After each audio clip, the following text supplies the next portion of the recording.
So hey anime fans, the series name is What If Naruto Got Harem with Black Butler. So let's start the series. Pardon me, please pardon me. Itachi was so numbed that he hardly saw his body striking the stone floor. Surely there was nothing else to do? He can simply lie here and wait to die, or he can leave this world and rely on the people who are left to correct his brother. Itachi knew that Sasuke would survive even though he collapsed at his side. After his role was over, he almost happily let himself gently nod off, his vision growing hazy. There was a familiar mask someplace above him, and then he felt a startling unsurety that caused the blackness to fade. A Sharingan eye looked down at him from above and at Sasuke's side.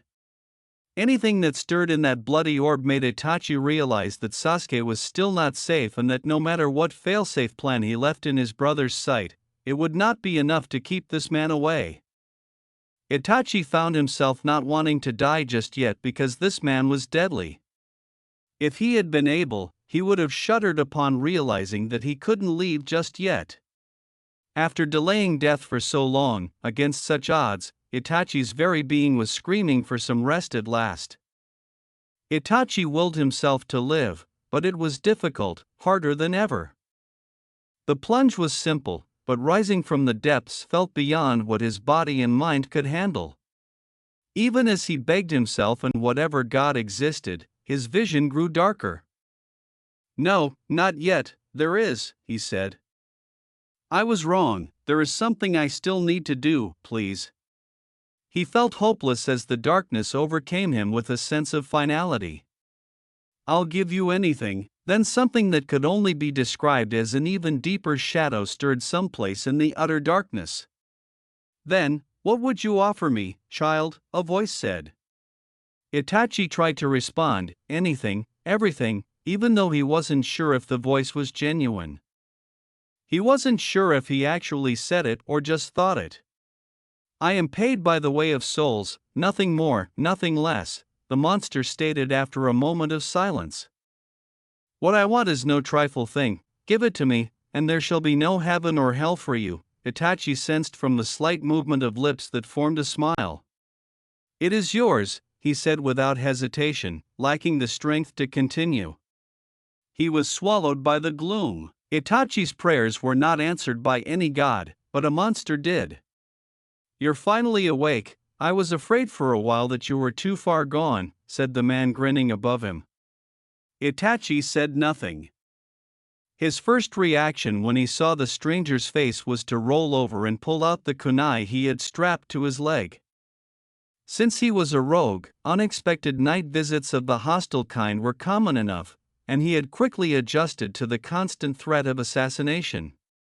In most cases, he had been able to use the weapon's unveiling as a distraction to his advantage and create an illusion by the next half-heartbeat. After that, it was just a matter of subtle hypnosis with the Sharingan's assistance, leaving the attacker with no memory of their encounter, and replacing it with a fake one to send them running in the opposite direction of Itachi's intended destination. He always took care not to kill his pursuers. This time, though, his attempt to move was met with such intense pain that he would have undoubtedly screamed if he hadn't been an experienced shinobi.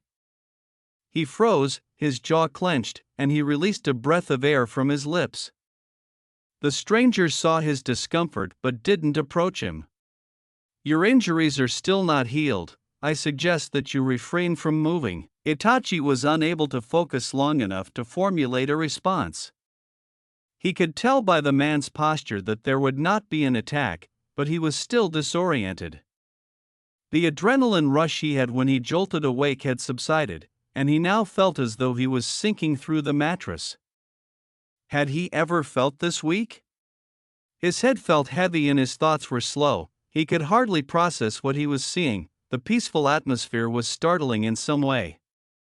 He heard the faint rustle of wind-blown branches, and he dragged his eyes towards the open window. The sun shone through white curtains, and a little gust of wind blew, but he could still make out the sunlight-dappled greens, though they were blurry. "It is quite picturesque. When you are feeling better, I may assist you outside," the stranger said, following his eyes. He croaked, "Where?"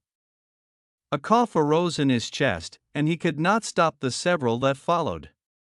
Itachi felt a hand on his back, and he would have stiffened if he hadn't been so shaken by the coughs. Fortunately, it appeared that he was in the company of an ally, a stranger, to be sure, but an ally, and he forced himself to take a deep breath before exhaling. He looked to the side and saw that the man was leaning over him, ready to assist. "Pardon me," Itachi said. Although he could still hear his voice straining, it was an improvement over his last speech effort. "There is no cause to be sorry, you have not yet fully recovered, you're entitled to at least a few dozen fits of coughing," he said with a hint of humor. "After all, it is quite difficult to climb out of death's jaws by a singular, albeit strong, thread of willpower." The man's face was close enough for him to notice the amusement that flickered over the other's features. He smiled again, but it didn't make him feel good. Through the mist, a shaft of realization emerged. He began to say, "You." With difficulty, but the other person understood, so he didn't have to say anything more. He was staring down at him with red-violet eyes that were as intense as blazing fire. "I took you away from what was to be your deathbed, yes, but I believe your will to live played no small part, dear child," the eyes said.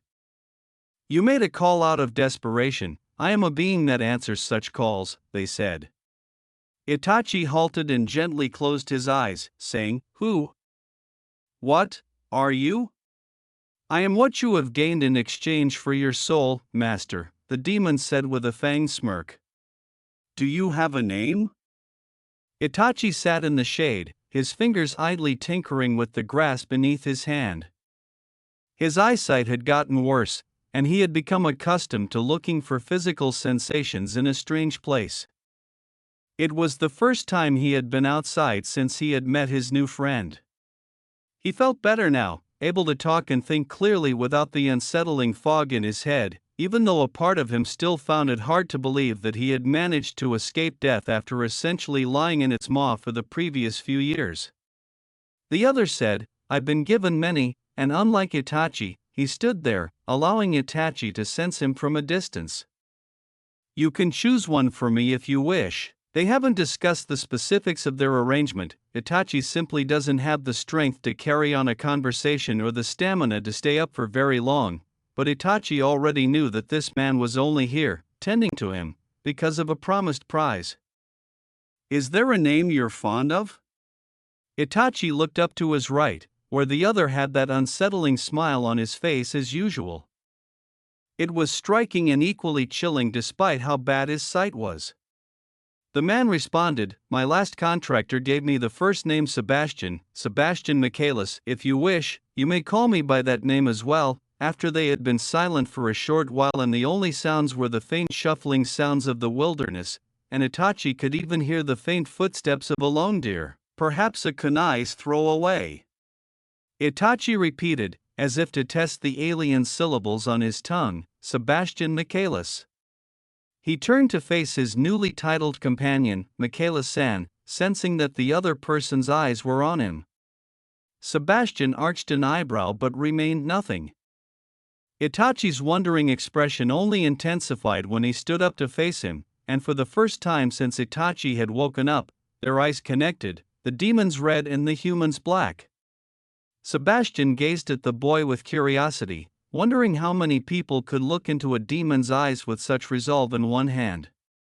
He remembered a number of people in the distant past who had tried to force him to bend to their will without any grace, thinking that they held his leash and that obedience and submission were part of the contract's package with no disadvantages. He stifled a snicker at the idea, realizing too late that a demon was never truly leashed, and how quickly they lost their haughtiness and arrogance when giving orders. He evaluated Itachi's unwavering gaze, and wondered if his new prey would follow in their footsteps. As soon as he finished thinking, he saw that the other was slowly bending forward. Sebastian was surprised to see that the young man was bowing to him, and his contractor was doing the same. He couldn't help but blink in genuine confusion. Later, he would be silently thankful that Itachi had his eyes down and didn't see him. Itachi said, "You have my gratitude, Michaela-san," as he stood up straight once more. His speech was clear and fluid now, and Sebastian made the most startling observation: "My name is Uchiha Itachi." When Sebastian had answered the young man's plea to live, it was because he had deemed him interesting enough to save, and everyday Itachi's behavior only confirmed this prior hypothesis. The human was polite and reserved. His manner of speaking reminded Sebastian of the nobility from his last visit of the human world, but they were for the most part a flamboyant bunch, and Itachi was as unassuming as people came. For blue-blooded socialites, under all the well-mannered conversations, bows, and curtsies was an arrogance that overflowed in the way of water in a too-full cup. Itachi did not have this. He addressed Sebastian without the commanding tone that he had been so used to. He did not ask for prepared meals or baths, and anything else really. They'd been in each other's company for more than a week as of now, and though he had not refused any form of service that Sebastian gave of his own will, Itachi had yet to give him any kind of order, trifling thing or otherwise. He entertained the possibility that maybe the other had plans to escape him. They have not set the rules of their covenant due to Itachi's still recovering state, and the seal had yet to be inscribed on their bodies, so in the scenario of an attempted escape, Sebastian wouldn't be able to pinpoint his master's location accurately,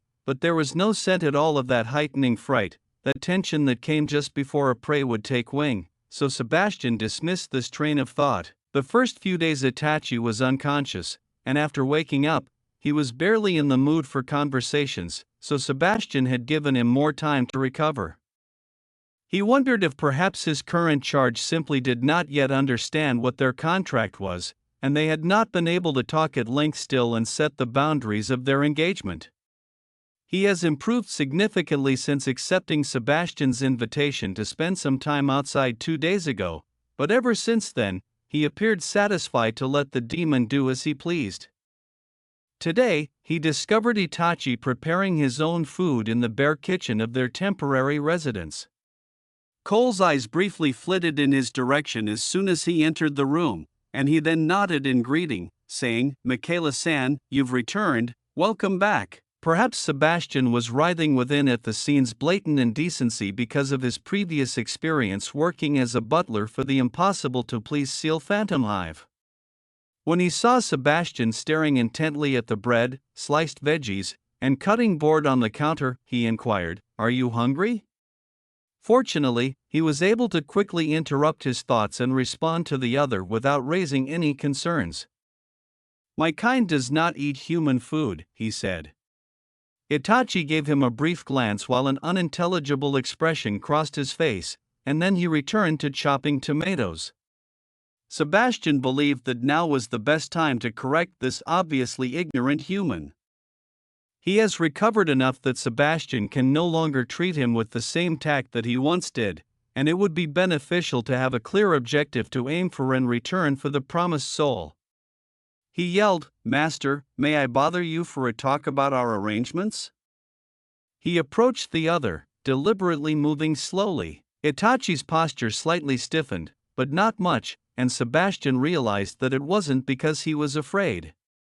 After giving him a quick glance and setting the knife next to the cutting board, Itachi replied, "Very well," and focused entirely on Sebastian. "It could be a rather long one," a gloved hand said, pointing to the chairs by the tiny dining table. Sebastian proceeded to the other end after Itachi had sat himself, but he's still standing.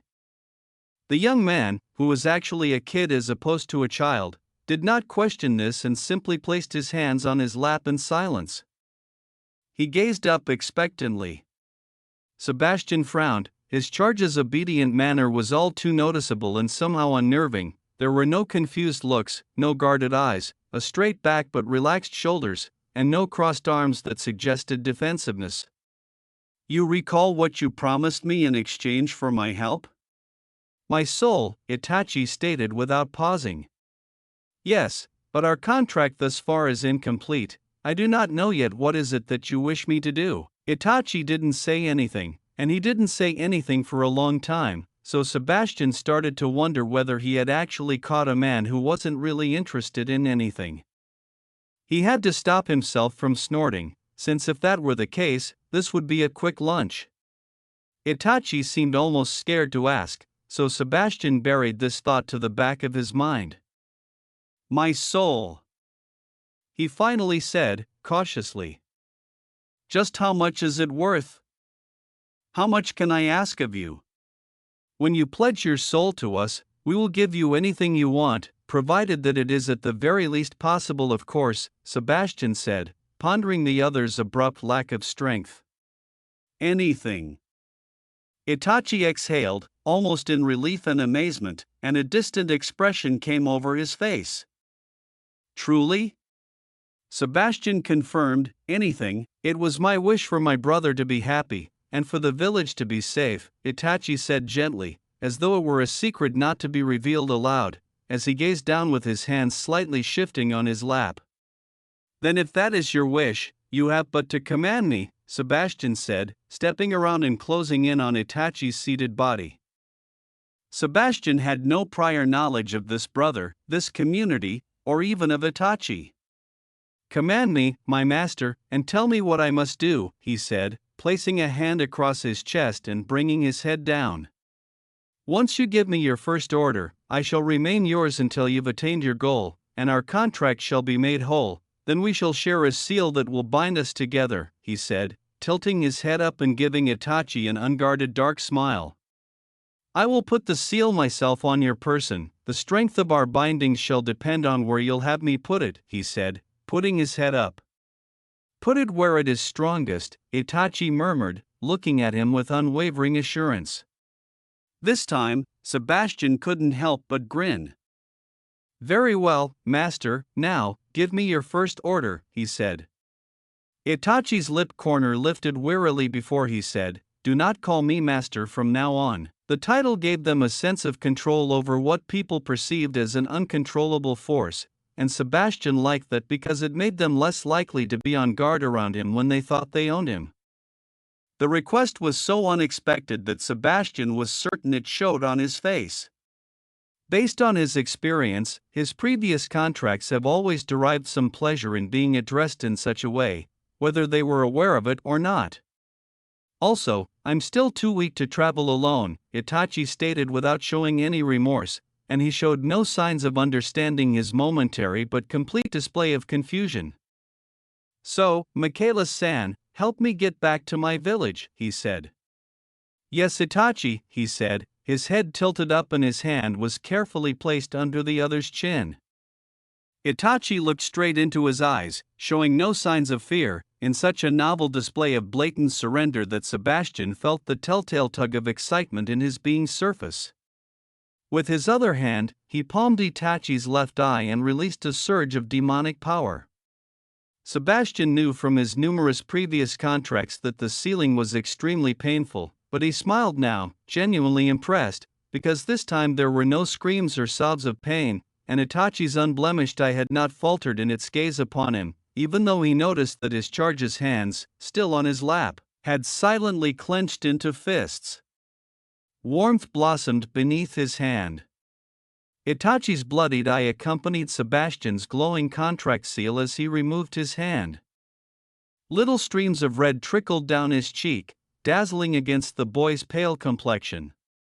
Before he could stop himself, Sebastian licked his bloody skin after looking down at his bloodied palm and absently raising it to his nose and lips. His eyes shone before unexpectedly meeting Itachi's. If one did not know any better, Itachi might have been watching him eat apples because there was no unfathomable look of disgust, horror, or astonishment. His lord appeared to have a strong stomach for gore.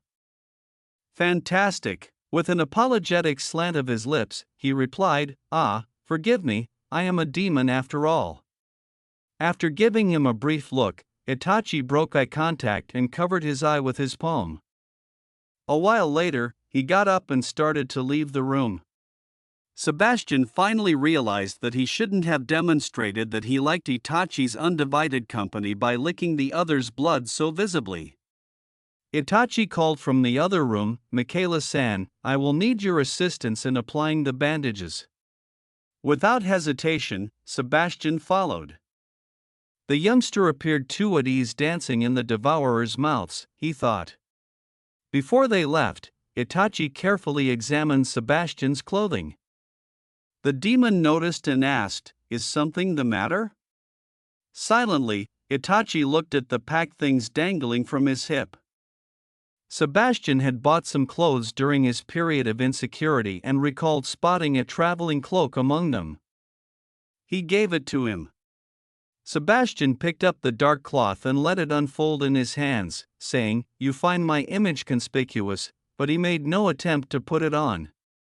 "I do not yet understand the details of this world, but I suppose from the little of what I've seen, a butler's attire is indeed eye-catching," Itachi said, observing with interest as the air surrounding the demon's figure appeared to distort, shift, and melt away. He didn't need to activate his Sharingan to know that it was not an illusion. Sebastian soon had a newly materialized cloak on his shoulders. "A butler?" Sebastian looked thoughtfully for a moment before rewording, "A rich man's servant." He noticed that Itachi cocked his head slightly, but he didn't ask any questions. Sebastian asked in a slightly eager tone, "In which direction is our destination?" He was patient, as all demons had to be, to a certain extent, but he wasn't used to lying low for long periods of time. Itachi had taken longer to recover than he had anticipated, and although it was necessary, caring for him was not especially exciting. Lifting his hood, Itachi turned to the south. It did not take long for Sebastian to realize that the world he entered upon Itachi's initiation of the contract was not like those previous. Most of the land seemed unspoiled by civilization. There were towns smattered here and there. This he gathered from the few trips he undertook under the darkness of the night to gather food and supplies. He could materialize some from thin air if he wished, but having nothing to do at the time, he found the idea of a short trip appealing, but so far nothing that he'd label a city. And then there were the humans of this world. Most seemed typical, helpless as always, incomparably weak in any demon's eyes. They dressed differently than what he was used to, but nothing more. But then he'd spotted several that leapt through trees with an ease that Sebastian had never seen, and a speed that, though he was sure he'd best, was surely unnatural. The air around these people was different than the citizens he'd glimpsed of during his quick visits to nearby towns, more high-strung, ruthless, dangerous. He considered confronting them directly, but he resisted the impulse. He was confident that he would eventually receive his fair share of blood as soon as his master woke up. He had never served a term that did not call for violence and murder. The young man was the one who set their pace, and it was, for want of a better word, slow, especially since Sebastian knew that he could cross an entire country on foot in a matter of minutes if he so desired. He sighed inwardly and glanced at Itachi, not sure if the other was just not up to traveling at a faster pace yet or if he was just not in a hurry to reach their destination. "Itachi," he began, a little unaccustomed to addressing a contractor in such a casual manner. "If you are still burdened by weakness, I am easily capable of carrying you to our destination," he said. Although his former master was a child, he had always found it annoying to be treated like one, so Sebastian half expected a disapproving frown. However, Itachi only gave him a silent look and carried on walking down the path in his slow, methodical strides. He went on, "You just need to give me directions." Itachi remarked, "I do not wish to attract unwanted attention," as the other's black gaze shifted back to the front. "And I shall be infinitely more covert," Sebastian said, taking 2 large steps until they were walking shoulder to shoulder. "I shall only match the speed of the curious travelers I've seen leaping through trees. They seem to be a common enough sight," he said, leaning closer and putting a finger to his smiling lips. Itachi became interested in this and stopped moving. "Are you talking of shinobi?" he said. "Shinobi? Is that what they are called?" For the first time, Sebastian noticed that Itachi was unsure of himself. He scowled and opened his mouth to ask a question when Itachi said, "We must avoid them. The last I saw of them was while you were bedridden, rushing opposite our direction. They are long gone." Itachi's visage remained worried despite his goal of calming his master's concerns. Clearly, something was wrong here, something he wasn't being told. Sebastian asked, "Are they a threat to you?" The response, "We shall reach Konoha quicker without any kind of encounter," was predictably vague. After giving the smaller man a half-reassuring smile, Sebastian said thoughtfully, "You do not need to fear any one of them," adding, "Not with me by your side, to protect my contractor, it is the basis of my purpose."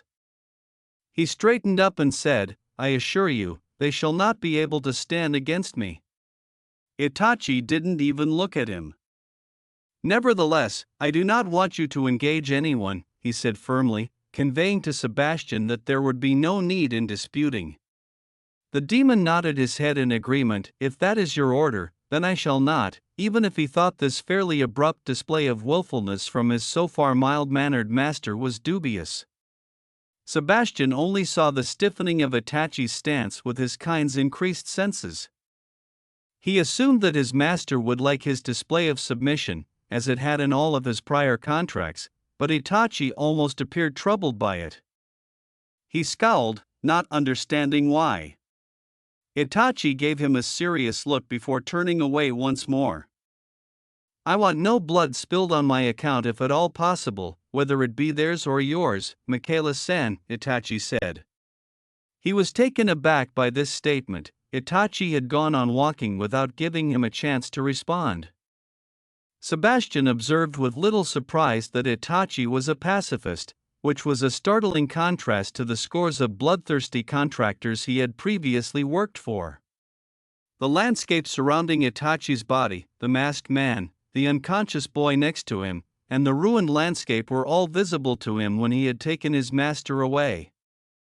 He will confess that he had no idea what had happened at those ruins, but there was nothing that looked like peace. The following day, Sebastian noticed that Itachi showed no fear of those alleged shinobi. The fire was still burning, and Itachi was kneeling about 4 steps away from it, his hood down, his palms passively on his lap. A company of 5 men were standing around him, staring at his contractor in what Sebastian described as a disbelieving sort of silence. When Sebastian arrived at their camp after Itachi had him scout ahead, he knew right away that something was wrong. He allowed himself to blend in the darkness and sought a prime position on an overhanging sturdy branch. Sebastian was completely prepared to leap down and remove their heads at any time, but he just discovered that he couldn't after Itachi ordered him to avoid interacting with anyone. He was currently constrained by the earlier order, so he waited with his teeth clenched in irritation. "Sir, I thought it was reported that Uchiha Itachi was killed," said one of the men in a tremulous voice. The person in the center, just in front of Itachi, snorted, "A faulty report, apparently," and glared down at their prisoner. Itachi gave him a blank look in return. Sebastian was puzzled because, although he could see that his master was at ease, the other men appeared prepared to spring. Their weapons were drawn and glinting in the firelight, but they held them too rigidly. He was sure that he could disarm them all before they realized what had happened. He was sure that these men were shinobi, as Itachi had called them, and there was that cautious, dangerous aura he had noticed around the similar beings he had previously seen, but now there was also a noticeable touch of fear, a perplexing fear so intense that he would compare it to mice in a cat's presence. He was interrupted from his inner thoughts as he heard Itachi speaking. He said, "You are from Otogakure," his eyes aimed at the man's right side before rising to the other's forehead protector. Sebastian quickly looked away after noticing the man flinch. Sebastian thought the man at the center was the group leader based on his authoritative tone and stance. "Uchiha Itachi, you are under arrest," he stated loudly. "Do not resist, do not activate your eyes, or we will be forced to incapacitate you," he said, stepping forward. "Raise your hands," he said. Itachi stood motionless for a moment before moving slowly, and Sebastian felt a wave of tension that was thick enough for him to taste. The other men had moved at an unusual pace, with both of their knife-like weapons poised across Itachi's neck. They had no intention of killing, but their weapons pressed against his skin hard enough to draw blood. One had grabbed Itachi's hair from behind and pulled it taut. The fourth man was locking his wrists in what appeared to be thickened and fortified cuffs. Even at that moment, there was no resistance from his master. The group leader watched warily, Sebastian clenching his fists as blood trickled down his palms. Foolish, foolish child, he should have known better than to give Sebastian such an unreasonable order if he was this helpless and had such enemies. He had not considered Itachi to be stupid, but it now appeared that he was a little off. He promised to instill some common sense in the young man as soon as he was able to save him. The shinobi seemed to regain some of their confidence after their captive was blinded, bound, and gagged, but they still seemed cautious. One of them, the man Sebastian knew had recoiled earlier when his master had seen him, grabbed Itachi by the back of the neck and angrily pressed his head against the ground. "Sir, we should take his eyes now before anything else. Yes, he is too dangerous with them. I'm sure the labs back at home will trip over themselves to study that Sharingan, so try not to inflict too much damage," his supervisor said after considering the notion for a while and then nodding slightly. Sebastian flew above the trees with obvious frustration, cursing repeatedly inward. He had no idea what was going on, and he doubted that his master would die with his eyes removed, but he wasn't sure how that would affect their seal. Ideally, he wouldn't want to return to his realm empty-handed, but the shackles of Itachi's previous order prevented him from doing away with the intruders. If Itachi had only called for him for assistance, the order would have been revoked, and Sebastian would have been free to act as he saw fit. However, his master had not made any kind of plea. In order to secure Itachi to the ground, the man who had suggested the infamous notion of stealing his master's eyes had prepared some medical equipment. "Knock him out," he said to one of his friends who had moved to take his place. He swept Itachi's hair away from his nape and struck with a power Sebastian feared would break the other's neck once the other nodded. However, there was only a wiggling tangle of black wings, beaks, and talons, neither a captive nor a neck to strike. After Sebastian blinked, his eyes widened in complete shock. From where Itachi had been lying earlier, motionless and obedient, there was a black mass with edges that suggested the sheen of feathers. A crow appeared to separate from it, and then another, too numerous to count, followed.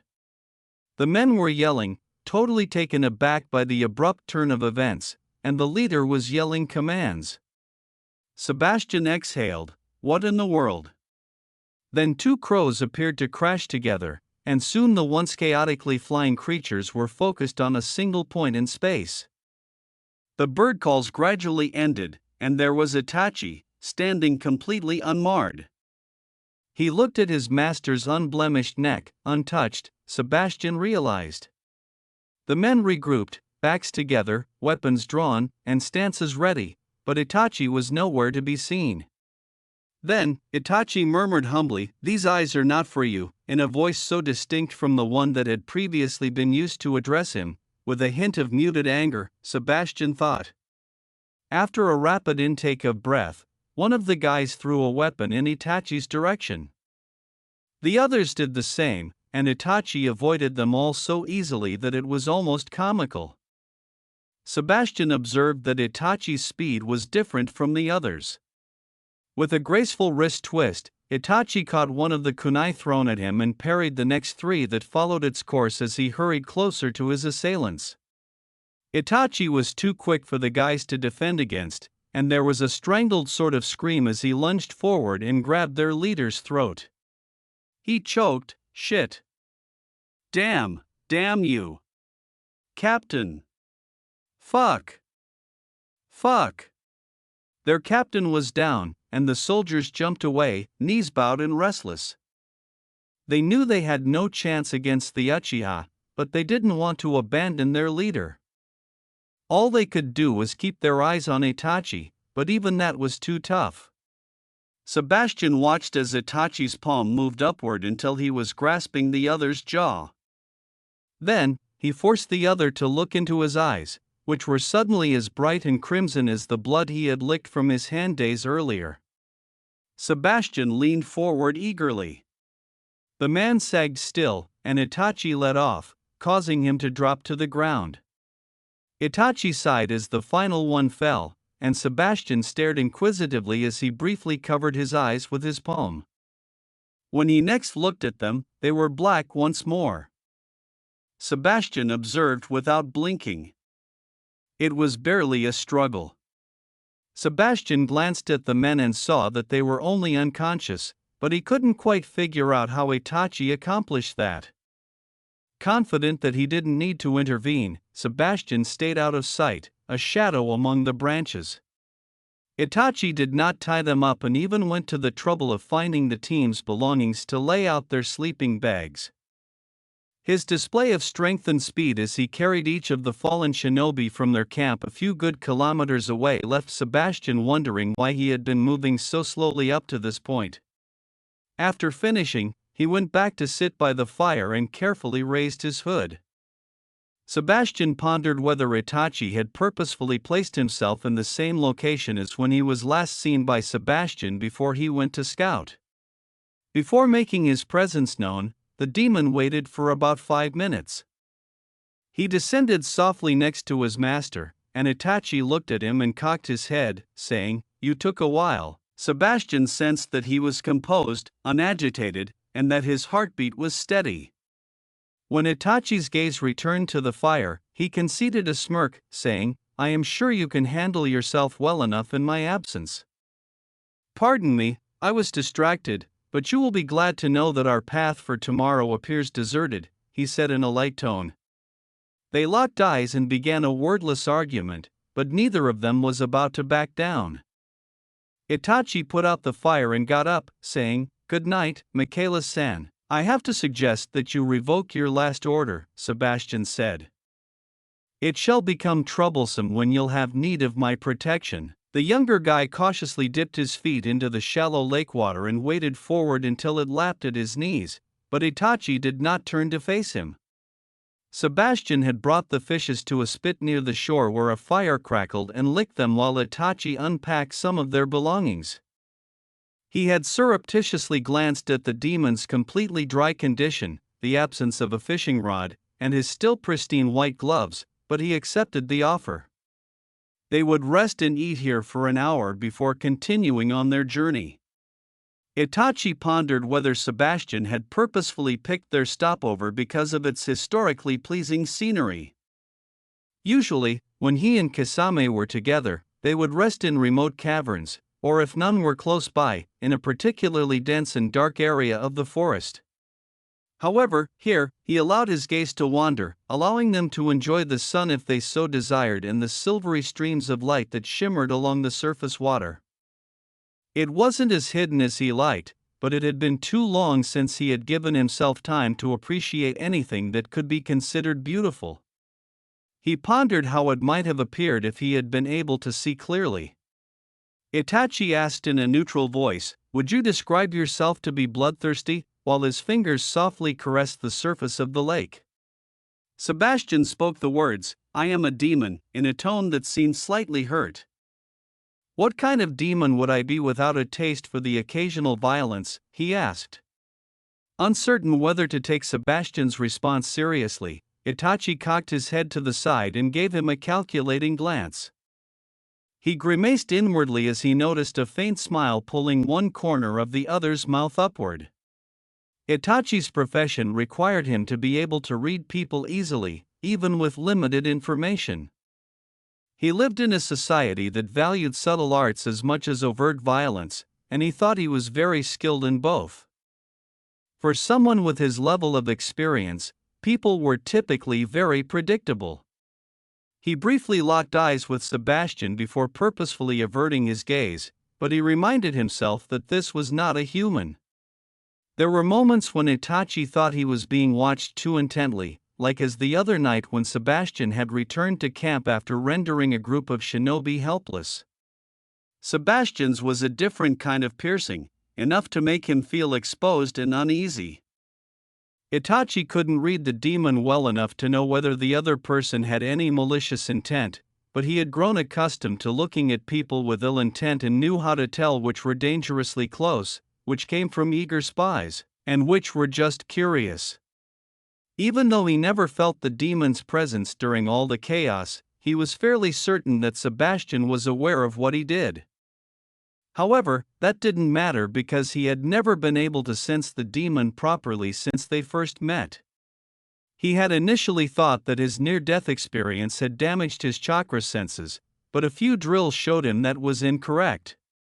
Whatever kept Sebastian alive or the source of his power, it was something alien to a shinobi's senses, so it was difficult for Itachi to detect any signs of his demonic energy, even when he once happened to glance with the Sharingan. Sebastian did have a certain aura, but he couldn't see it and could only catch the faintest glimpses. Itachi wondered why he wasn't being directly questioned, but he also didn't see the need to provide any unrelated information, so he remained silent. The demon didn't need to know about his shinobi skills at this point, and he wasn't being asked. His evasive response, "I don't foresee any incident wherein I will need protecting," wasn't totally inaccurate because Itachi was very good at protecting himself from mediocre and above-average shinobi. Even though he wasn't at his best, Sebastian had miraculously healed him, but not totally, and he had quickly realized that it wasn't permanent. "If I remember correctly," Sebastian said in a joking tone, "you were nearly dead when I found you," but he was not happy with his response. Itachi had not realized how unpleasant those memories were, so he took a moment to gather himself, letting the soothing sounds of the forest guide him, and then turned to walk back to shore. Sebastian looked at him curiously as he approached, and Itachi wondered if a demon had the senses to detect a human's distress. How else would they be able to pinpoint desperate enough prey? Itachi involuntarily stilled at the memory, which included pain, darkness, hopelessness, fanged smiles, and the hateful eyes of an unknowingly loved brother. "That was by choice," he said, keeping his expression unfazed as he passed Sebastian. He then settled down by the fire and busied himself with their pack. He grabbed a small towel to pat his legs dry, but Sebastian remained silent. Itachi knew his companion was keeping quiet in case he wanted to say more, but whenever he tried, his chest tightened painfully. Thinking of Sasuke always filled Itachi with a deep, paralyzing worry now, along with a too familiar sadness. He had not considered the possibility that a supernatural being would grant him another chance. Once he was able to keep himself reassured with his intricately woven plans and failsafes, he no longer had that luxury. This was novel ground. Sebastian responded calmingly, "At the very least, give me permission to render any possible threat unconscious," likely anticipating that he wouldn't explain. Itachi was relieved that the other person did not choose to ask him specific questions because he had no one with whom to discuss his brother since he had been called a rogue and he was not yet ready to confide in someone who was essentially a stranger, even if that stranger had taken his soul. He also wasn't against making concessions, so he waited a moment before responding, "Very well, I suppose that's reasonable." With an almost friendly smile, Sebastian approached him and started to remove their food from the fire. "Then, I am satisfied," he said to Itachi. Itachi felt sick because Konoha was so close, and he had never even dreamed of returning to his beloved village without disguised as an enemy. He gazed intently at the insignificant barrier in front of them, and he assumed that the village elders in Danzu had never anticipated seeing him in person since his departure as well, so he couldn't expect a warm welcome. "Michaela-san," he shouted, "most likely we will be attacked once I've taken 3 steps forward." "I sense no humans anywhere near," blinked Sebastian, who Itachi had requested to stand 10 paces behind him after he had detected the barrier. "They'll be here," Itachi promised him. "They will aim to capture us. I know I've only recently agreed to let you fight off any enemies we encounter, but for this particular time I want you to let them do as they wish." "Those coming will be shinobi?" "They will be those of the village, Konoha. What is your history with this place, for you to expect such hostility?" Sebastian scowled at him. As though repulsed by the question, Itachi, who had been staring straight at Sebastian, turned aside and focused on the barrier again. "A complicated one," he said. "It's troublesome to have to pretend to be weak," Sebastian groaned. "But very well, if that is your command," the demon said, looking around them seriously but appearing content to comply with Itachi's demands without giving a long explanation. "Thank you." He stood up, raised a hand, and moved forward 3 paces. When he touched the barrier, he felt a pressure of resistance against his palm. He shoved. He felt Sebastian run to his side, tight and alert, and was momentarily confused by the quick flash of chakra. He was not used to intentionally setting off alarms because he had little trouble getting past them undetected. He would soon discover exactly how faithful an accomplice a soul-bought demon could be. 10, which was an oddly high number for a border patrol, quickly surrounded their position. They were all obviously Jounin level, and when Itachi sensed that they were getting closer, he raised his hood and reminded Sebastian once more in a low voice, "No matter what happens until I give the word, stand down, Michaela-san." The weight in Itachi's tone made Sebastian's brow furrow, but he was too busy to ask a question since Itachi could feel one of their assailants releasing a technique as they moved forward. Itachi saw Sebastian getting ready to jump away as the ground shook and crumbled beneath them. He grabbed the other's arm to get his attention and shook his head when Sebastian gave him a startled look.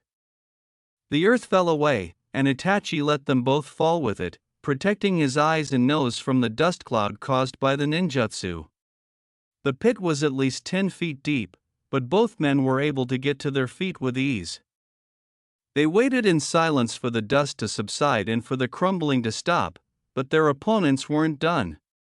A loud buzzing attacked their ears, so Itachi, who didn't mind bugs, briefly activated his Sharingan and watched as the dense cloud of the Aburame clan's special insect companions flew through the dust cloud. Itachi was relieved when the Kakacha positioned themselves at the pit's walls and flooring rather than covering their bodies, and he looked up to see the light slowly fading. Someone with a respectable level of genjutsu was present, so he wouldn't be able to see anything from their side, but he didn't need the Sharingan to know that they were all standing there, watching. His chakra began to drain almost instantly. He recognized that this was a wise tactic to set up a trap that would both weaken and encage him. When Itachi checked on Sebastian, he was calm overall, but he was frowning somewhat dismissively at the Aburame's trademark insect companions. Thus far, his commands were being followed. "You are trespassing Kana Hagakore's borders, my friend," the voice above said. "Who are you and what's your business with the village?" "I have an urgent need to speak to the current Hokage," Itachi said, lowering his head as if in submission and allowing the hood to cover his features. The voice was recognizable, its tone bored and its air lazy. It took Itachi only a second to recognize its owner. "From what village are you?" "All audiences with the Hokage are subject to approval, if you don't know." "No more, I am not affiliated with a village." A fresh voice, this one female, said, "And what have you there?" The other one, "Speak up," impatiently. Itachi closed his eyes for a second and recognized her as well. Following Itachi's example, Sebastian responded submissively and mildly, "I have no affiliations." "State your name," a male third voice said, one that he had never heard before. "Michaelis, Sebastian." "Fancy pants name you have," said the woman, "and you there, identify yourself, and take that hood down, slowly, no sudden movements or I'm going to bite." Itachi took a breath, knowing that he would have to reveal his identity no matter what, but he felt suddenly vulnerable. He was about 13 years old the last time he spoke to these people as a comrade and as himself, and he had just crossed swords with one of them specifically. This was another thing he hadn't anticipated. He thought wearily that he would have to persuade Konoha's forces that he wasn't malicious after spending nearly a decade perfecting the opposite. He raised a hand and grasped his hood's edge. He paused. He added quietly, "I did not come here to fight." He wasn't sure his statement would mean anything, but he felt compelled to make the statement. When the first voice said, "Identify yourself, stranger, and then we'll hear you out," Itachi knew that was a lie. He had responded similarly to enemy shinobi he had taken prisoner and killed in the village's name. If they saw him as a threat, as he had done to others in the past, they would be more than willing to kill him. He had also done a great job of building a reputation for being extremely dangerous. His breathing had become a little difficult, and a bead of sweat ran down his cheek. His stamina and chakra had always been among his weakest aspects. With a worried expression on his face, Sebastian asked, "What's wrong?" Sebastian appeared to be untouched by chakra drain, which Itachi observed was only expected when he didn't utilize any in the first place. He questioned if the Aburame and the team had noticed. He inhaled deeply and said, "It's nothing." He was annoyed with himself since this wasn't him, and he tightened his palm around the fabric of his hood, hoping that no one could see the little shakes in his fingers. The woman became increasingly agitated and yelled, "Tell us your name." Itachi complied with their commands, raising both hands, and the hood came off. He raised his bowed head, looking up, and purposefully avoided opening his eyes, even though the sudden tension in the air told him to defend himself. This was a fight he couldn't win by force. They all took sharp breaths, and for what seemed like a long time, they didn't say a word. Even the insects appeared to have stopped buzzing for a while. In order to break the stillness, Itachi said, "I am Uchiha Itachi," maintaining a toneless voice, "and I have come to deliver news to the Hokage." The purpose of this was to startle the others out of their stunned quiet. "W what? You dash. Sir, isn't he supposed to be dash? Let's calm down, everybody. Kakashi? Calm down?" Itachi made no attempt to hear the frantic stream of muttering coming from above. After a heartbeat, they were silent once more. "Let's listen to what he has to say, Itachi," said Kakashi. "They are indeed very efficient, Aburame-san," Itachi said, lowering his lids and letting himself lean gently against the Kakachu-infested wall. The insects parted but stayed close, and he looked at them shakily, noticing that they appeared to be stealing chakra more quickly than before. A curt grunt was used to appreciate his praise. There are now 4 voices in all. Before he knew it, Sebastian was beside him, looking worried and prepared to assist him. "Stay where you are," advised Kakashi. "Michaelis-san, was it?" 4 steps back, now. Itachi saw Sebastian's eyes narrow and his lips change to a thin line. For a moment, he thought he was going to confront Kakashi, but the demon pulled away. Although he didn't appear happy, he followed the command. "These insects are responsible for this?" Sebastian said in a sharp tone. With a feeble nod, he said, "It's a special technique. Does it count as retaliation if I crush them?" Itachi gave Sebastian a weary, disapproving glance. The elder man's customary cheerful tone had almost vanished as Kakashi called Itachi, asking, "What is your purpose here?" "I have already stated my intentions. I need to speak with the Hokage," Itachi said, looking up to the left, where Kakashi's voice appeared to be coming from. Anko spit out, "What could a missing nin want with our Hokage? This isn't your village anymore." She didn't mince words, and her phrases hurt, but Itachi didn't mind too much because she moved the conversation ahead quickly. "I have valuable information, of interest to Konoha." With a threat and a genuine inquiry, Kakashi said, "The information you possess will be weighed against the dangers that come with allowing you into the village.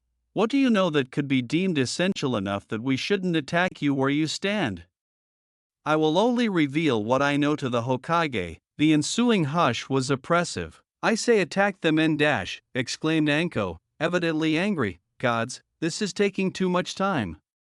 The argument began with Kakashi saying, "That might not be the best dash." Itachi whispered, "Please," in a quiet voice, but his tone startled the 2 Konoha shinobi into silence because they had never heard him plead. I will submit to any condition, any restriction, as long as I am able to speak with Tsunade-sama. Sebastian believed that the Konoha shinobi were much more hostile than was justified, especially since his master had essentially exposed his throat as soon as they were captured. This bothered Sebastian more than he would admit because he was accustomed to pretending to be weak in order to surprise an opponent or to pretend to be submissive while waiting for the right moment to attack. It was like playing a game, amusing and fun. His old master enjoyed such tricks, and for Sebastian, the best part was when he was allowed to spring the trap and destroy the enemy. This time, there was no such trap. Unlike when he tricked those other shinobi into a false sense of security a few days ago, Itachi's display of submission was brutally sincere, and Sebastian could tell that he had no intention of fighting back at all. Yes, it was an attempt to negotiate for his desire to meet the Hokage, but Sebastian felt that Itachi was very reluctant to engage in combat. He wasn't sure why, but he was certain that it went beyond merely avoiding a physically taxing altercation. He could tell that the shinobi above them were whispering to one another, and that the others were waiting for Kakashi to make the ultimate choice. Sebastian returned his focus to his master. Itachi appeared exhausted and worn out. He was unsure of the precise function of the odd insects, but he could feel their weakness. He wanted to burn the repulsive creatures. Okay, Kakashi spoke over the mutterings, interrupting Sebastian's inner monologue. Itachi, will take you to the Hokage. Itachi gazed up at this with scarcely disguised appreciation. But as you said so yourself, we'll be implementing some security measures, you understand. Of course, Kakashi-san, what about your friend here? After glancing at Sebastian, Itachi said, I need him to accompany me. After giving it some thought, Kakashi said, very well Muta-san, drain his chakra to the bare minimum, Anko, take over, as if there were no reason to turn him away. Sebastian sensed his master's vitality dwindling as the insects started to march in unsettling coordination towards Itachi, seemingly hungry for his chakra again. A woman with dark hair and sharp eyes, wearing a long-sleeved brown coat and several fishnet clothing, leaped from the sky. She snorted and gave Sebastian a piercing look before turning to face Itachi. All right, traitor, she snarled, we're going to make your wish come true. Take off the cloak, slowly, and drop any weapons you're hiding in there. Sebastian saw her eyes go icy. Silently obeying, Itachi lifted himself off the wall, dropped his cloak to the floor, and struggled to stand up before pausing and waiting for her to give him another order. I said drop your weapons, growled Anko, glaring at him. I didn't bring any, he said in a level voice. Sebastian was a little taken aback when she held up a hand and several snakes sprang from her sleeve in Itachi's direction. The reptiles swiftly surrounded the young man's body, hissing and menacing, and one of them lifted its head and exposed its fangs just inches from his face. Itachi stared at it, unfazed, and offered no resistance. That's not the Sharingan, Sebastian said as the woman strode over to him and her eyes narrowed as she focused on the seal he had applied to Itachi's eye. After a while, Itachi understood what she was talking about and bowed his head. It's a seal, I would prefer not to explain its nature at this moment, he said. Itachi winced a little but did nothing else as the snakes tightened their grip. Sebastian's teeth twitched, but he remained obediently. Based on what little Itachi had said, he had assumed that they would be treated with some degree of hostility. He simply didn't realize how outspoken these people could be.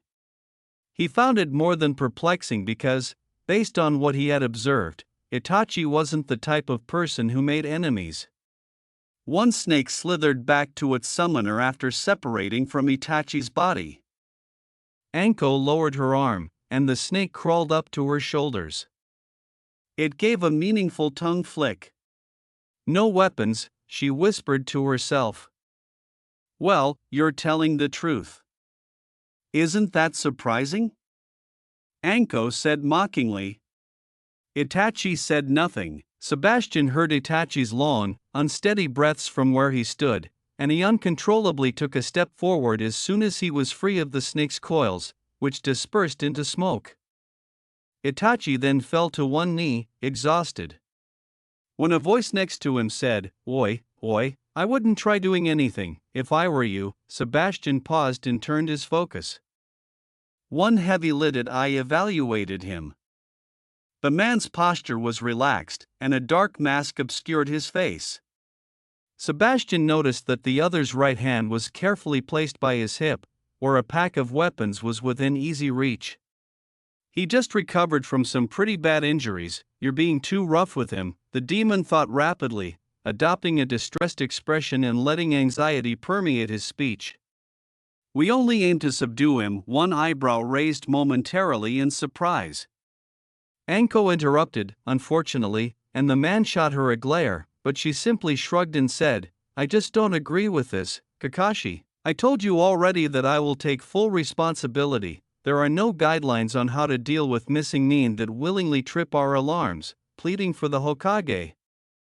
Kakashi sighed and scratched his head, further messing up his mop of gray hair. His eyes strayed to Itachi's kneeling figure, and the two held each other's gazes for a moment before Sebastian noticed with interest how Itachi averted his eyes downward. Kakashi said loudly, "Mori-san, almost done up there?" The response from above was, "Yes, a minute more. We're going to transport you and your companion here to Konoha soon, but first I'm going to knock you unconscious. We'll be keeping your chakra low and sealing it off also," Kakashi said, turning and slowly approaching him while kneeling at his level. Was Sebastian knocked out when he froze? Sebastian saw Itachi pause in contemplation and hoped that the younger man would consider this before agreeing to such an obviously dangerous condition, since with Itachi unconscious, he would be permanently bound to his ongoing order to let the Konoha shinobi do as they wished to his master. "Do what you need to do, Kakashi-san," Sebastian nearly swore. He began, "Wait, Itachi," but stopped when the other gave him a warning glance. He clenched his teeth and pondered whether Itachi had purposefully made things as tough for him as possible. "I'll be all right," he murmured, but of course, this did nothing to reassure the demon.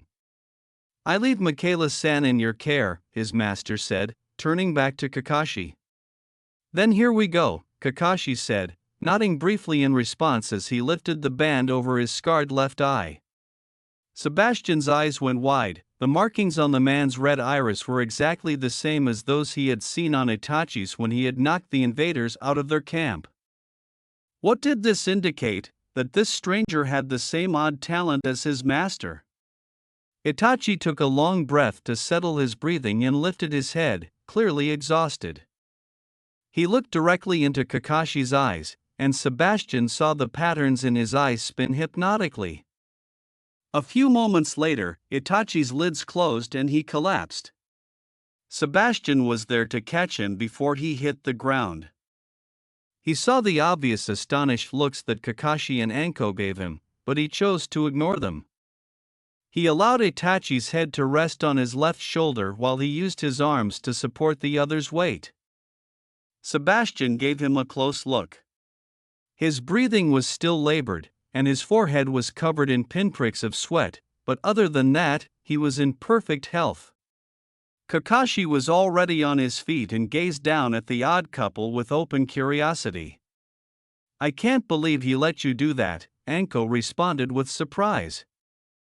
"I was so sure he was going to activate his eyes the moment you showed your Sharingan." "I expected that too," Kakashi said, frowning thoughtfully at Itachi. During the entire journey back to their hamlet with the shinobi, Sebastian felt tense. Additionally, he was in a foul temper. He was upset with Itachi for trapping him in a state of helplessness, even though the other person likely thought it was necessary to grant him access to Konoha.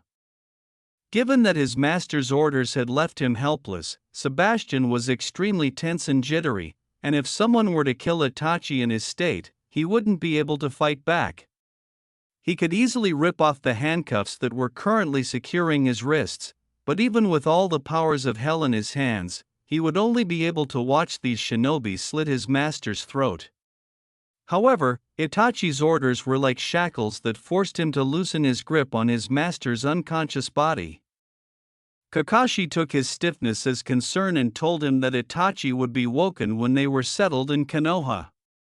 He appeared to watch Sebastian intently for a moment before saying, "We won't be knocking you out, Michaela-san, we are mindful of those who are not shinobi," but almost growled when he called two of the other men present to remove Itachi from him after he was rendered unconscious.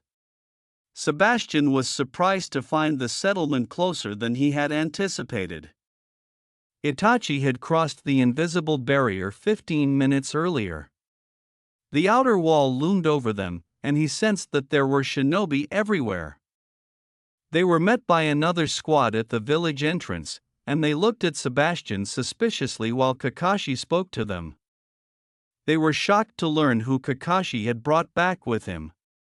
Itachi was draped across the back of one of the larger men in the squad, his eyes blindfolded and his wrists cuffed, and the guards at the gate stared at him in disbelief. Everyone here was acquainted with his master in some way, and their knowledge of him stoked their animosity and fear. After one of the guards stumbled, "We'll send word ahead," they were led inside. As he followed Kakashi's lead, Sebastian thought, they called it a village. His gaze swept over the grim and weathered faces of its residents, who all appeared anxious, restless, and prepared for battle at any time. The atmosphere was more akin to a war camp than anything else. They came to a stop in front of a bleak-looking building that didn't look particularly noteworthy aside from the man standing by the entrance. He was big and heavy-set, and his frightening aura was heightened by the scars on his face and the long black coat he was wearing. Kakashi, the guy, acknowledged with a nod, and the shinobi returned the nod. His piercing gaze was fixated on Itachi. "So it's true," he said, "I was told he let himself be captured willingly?" "As unbelieving as it is, yes, he even disturbed the outer barrier on purpose." "And this one?" Sebastian asked, seeing the icy stare on him next. Sebastian acknowledged that he was imposing for a human, his mouth fixed on what appeared to be a permanent frown, and his dark eyes, which were calculating and experienced, were used to gauge the demon. Sebastian flinched and looked down uneasily, indicating that he was a man to watch, and that the best he could do at this point was to ensure that each of these shinobi underestimated him. "He came with Itachi, we've yet to ascertain their relationship." Before turning back to Kakashi, he hummed thoughtfully, "MMM. The cell is reinforced and ready, Tsunade-sama is on her way," he said. Sebastian was a little taken aback as they went beneath, but he let himself be led within the structure. They were met by a lengthy, dim hallway.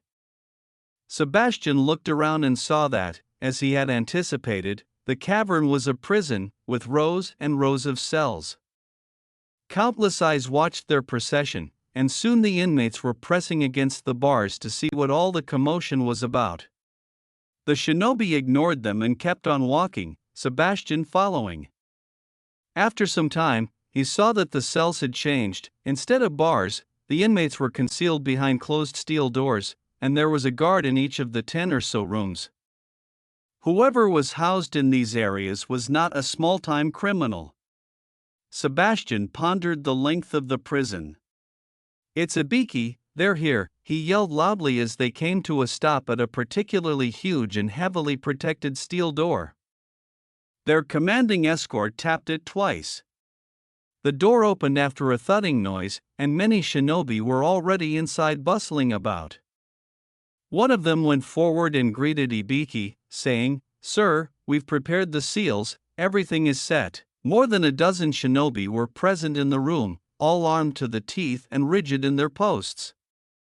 Some were on guard, while the others were busy inspecting a sizable, finely crafted seal with inscriptions on the floor. Sebastian could sense its power pulsing, but he did not understand its purpose.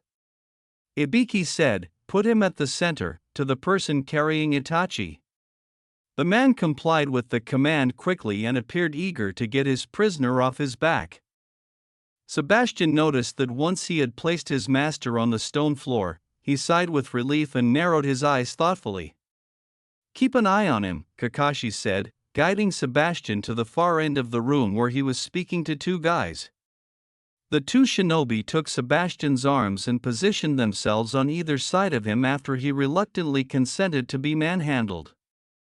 One of the men examining the floor inscriptions said, Kakashi-senpai, Ibiki-senpai, we're ready. After exchanging glances, Kakashi murmured softly, you're the expert interrogator, gesturing in front of them.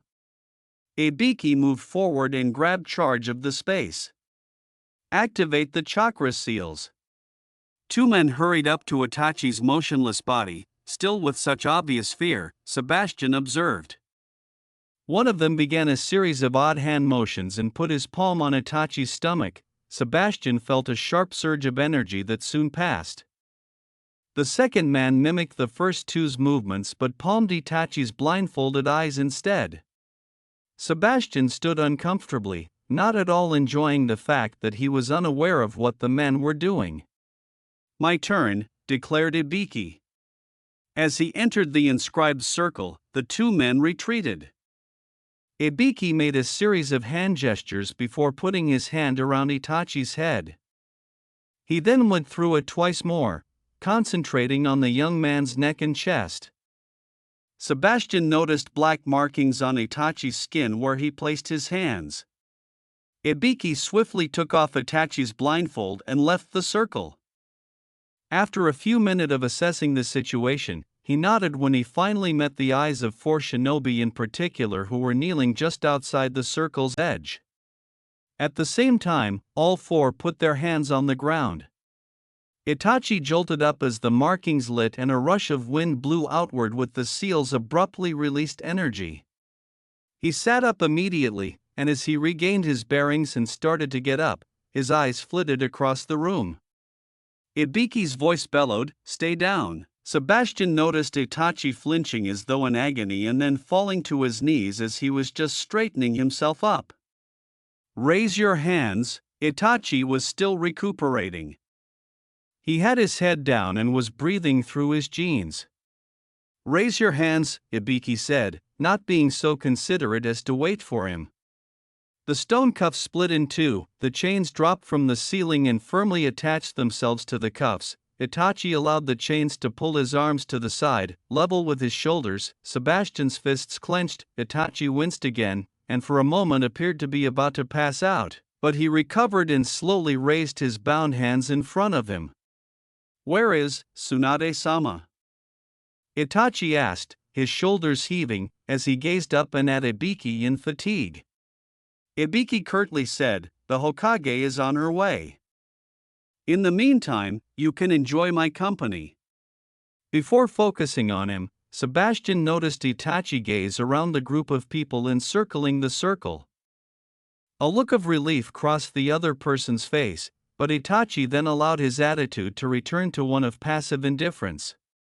I'm sure you've noticed that nasty stab of pain whenever you take too long to obey my orders, Ibiki grumbled. That's a pinch compared to what you'll get if you so much as look at Tsunade-sama wrong, understand? Itachi brought Ibiki back into focus. I won't harm the Hokage, he said, staring at the other guy without blinking. Ibiki remarked sharply, you'll have to forgive us for not believing you. After briefly glancing around the Konohanin-filled chamber, Itachi said, I wouldn't be able to lay a hand on anyone in this room even if I wanted to, in reference to the chains securing his limbs. Feigning weakness does not suit you, Ibiki responded with a snort and a snarky smile. Instead of responding, the younger man inspected the writings below him before turning to face the four shinobi kneeling around the edge of the seal. When he looked directly into one of their eyes, the guy flinched. Sebastian was aware that something was amiss at that very time, but he was not free to take action. The shinobi hit his palms hard on the ground after clearly panicking. Things quickly became chaotic.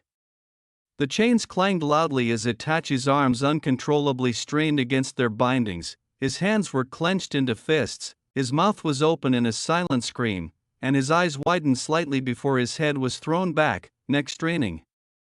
Sebastian noticed the black markings around the length of his throat glowing an angry red. Sebastian's heart froze. Ibiki was yelling already. "Roku, you damned fool! Deactivate your seal!" The man Itachi had inadvertently frightened appeared to regain consciousness, fumbling with a few hand signals before dropping his hands to the floor. Itachi lost the glow, his chin fell to his chest, his long dark hair hid his features, his eyes closed in sheer tiredness, and his body sagged, the shackles the only thing stopping him from crumpling on the ground. The room fell silent in shock. Among them, the only demon held his breath. The floor was dripping blood. By the following pulse, Sebastian was kneeling before Itachi. Although Itachi had not explicitly prohibited him from checking on his master, he was not permitted to combat the shinobi. He seized the shackles and crushed them in his hands, allowing Itachi to tumble forward on him. Fortunately, the shinobi did not try to restrain him, possibly as a result of the obviously unprovoked assault. Ibiki was enraged and said, "Medics!" The inscriptions on the floor deactivated and became dull again as a result of this, waking the others from their reverie. Two shinobi, a male and a female, charged forward. Sebastian delicately placed his master on the floor, brushed Itachi's hair aside, and was so pale that his mouth and chin were splattered with blood. When he heard footsteps running in their direction, Sebastian turned to face the two medic nin, making them pause. He whispered humbly, "Don't come closer," his eyes blazing. Unsure of what to do, they came to a halt. A fresh voice said to him, "You should let medic nin do their jobs, boy." A blonde, heavy-chested, and bright-eyed woman strode into the room. Sebastian hadn't noticed her yet, but when he did, she was difficult to ignore. Her commanding appearance and confident gait caused the shinobi to separate to allow her to approach, and she gazed down at Itachi and Sebastian with intense amber eyes. "Tsunade-sama," the medic nin said, bowing at her in acknowledgement. Sebastian was drawn to the name. Itachi wanted to talk to this person, who they named Hokage.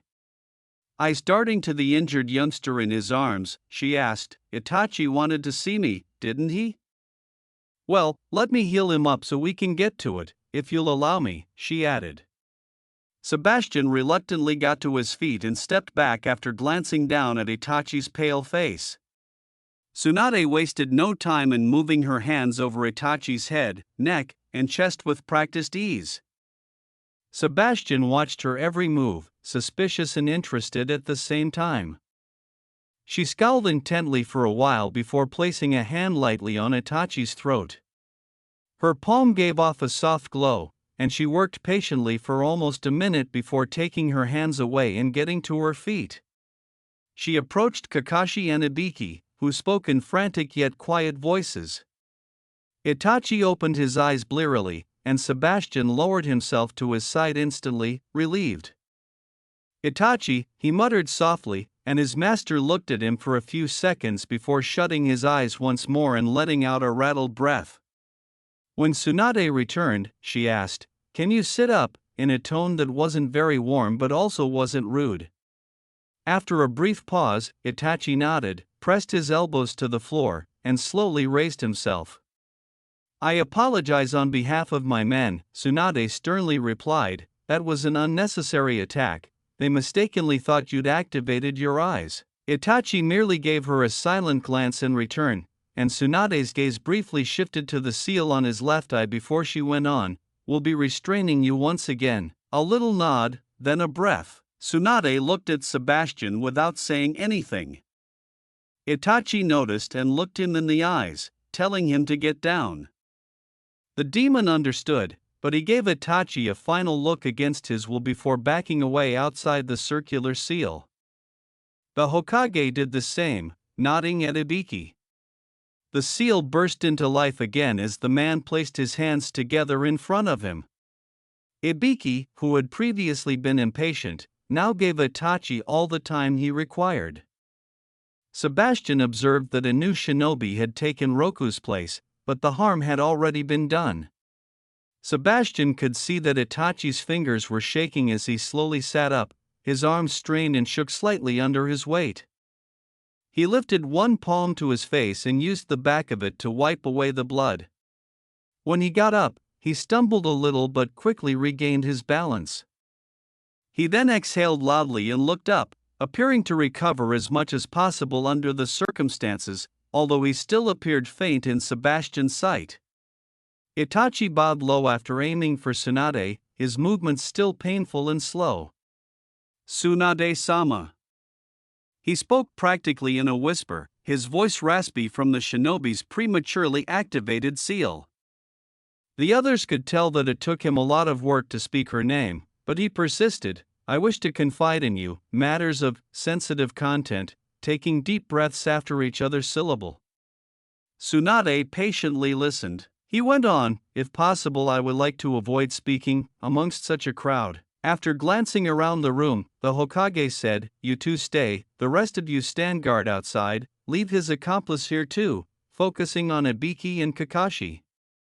One shinobi, shocked by the command, cried out, "But Tsunade-sama." The others appeared to be equally reluctant to leave the room.